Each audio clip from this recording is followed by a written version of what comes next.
Hello, my name is Andres Ornelas, and today we are going to be talking about all the parts of a cell. So, to begin, um, first of all, cells are, anything and everything that make up everything around us. Um, but all cells have three things in common, and that is all cells have a cell membrane, they all have cytoplasm, and they all contain DNA. For, the first type of cell is a prokaryotic cell. These cells don't have a nucleus or enclosed organelles. They do contain genetic material, which is the DNA, and they are one-celled or unicellular organisms. For example, bacteria is a prokaryotic.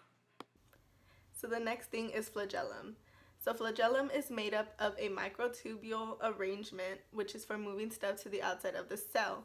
The flagellum has 9 triplets of microtubules at the base, and at the end we have a 9 plus 2 arrangement, which means that it has 9 few pairs of microtubules on the outside of the cylinder and 2 unfused microtubules in the center.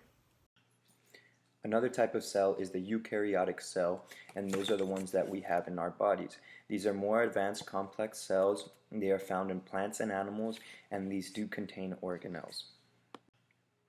For a eukaryotic cell, the most important part would probably be the nucleus. The nucleus is the control center of the cell. It contains DNA, and chromatin is also found inside the nucleus. Okay, now let's talk about ribosomes. Ribosomes are the cell structure that make protein. Protein is needed for many cell functions such as repairing or damaging chemical processes. Ribosomes can be found floating within the cytoplasm or attached to the endoplasmic reticulum. The location of the ribosomes in a cell determines what kind of protein it makes. If the ribosomes are floating freely throughout the cell, it will make the proteins that will utilize within the cell itself. When the ribosomes are attached to the endoplasmic reticulum, it is referred to as the rough ER. Proteins made on the rough ER are used for usage inside the cell or outside the cell. Another very important organelle in the cell is the mitochondria. This, as we all know, acts as like the powerhouse for the cell, and it is found in almost all eukaryotic cells. It's where respiration and energy production take place in the cell. And like I said, it is the powerhouse of the cell. Okay, so the next thing is Golgi apparatus. So Golgi apparatus or Golgi body is the structure inside the cell primarily used for proteins that are put into a transport vesicle.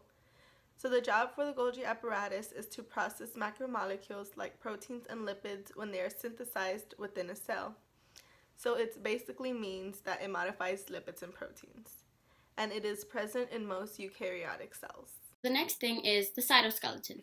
The cytoskeleton gives a cell its shape, provides support, and movement through 3 components, which are microfilaments, intermediate filaments, and microtubules.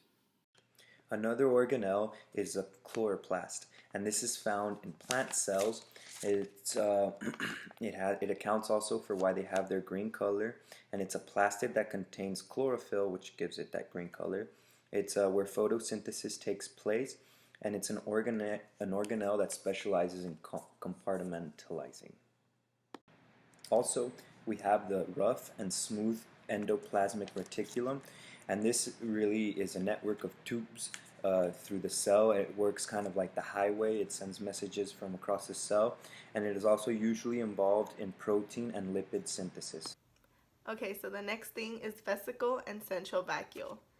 So vesicles and vacuoles are sacs used for storage inside eukaryotic cells. Usually the largest organelle in plant cells have a single vacuole, whereas animal cells there's more vacuoles, but they are smaller. Next are centrioles and lysosome. Centrioles come in pairs. They are made up of 9 sets of triplets of microtubules. They are what help the cell divide. As for lysosome, it is an organelle inside the cytoplasm of eukaryotic cells, which contain degradative enzymes embedded in a membrane. In other words, it is the stomach of the cell. Okay, the next thing we're going to be talking about is the extracellular matrix. It can be thought of as a suspension of macromolecules that support everything from local growth tissue to the maintenance of an entire organ. These molecules are all secretions made by neighboring cells. Upon being secreted, that proteins will go under scaffolding. Scaffolding, in turn, is a term used to describe the amphimeral structures that form between individual proteins to make more elaborate protein polymers. These rigid, albeit temporary protein structures will lend the matrix a visual consistency. One can think of the extracellular matrix as essentially a cellular soup or gel mixture of water, polysaccharides or linked sugars, and fibrous proteins. Next is the extracellular. Its features are flagella and cilia, which help the cell move and eat, along with a cell wall which helps protect it. Also, an extracellular matrix. It provides support, regulating intracellular communication, and segregating tissues from each other.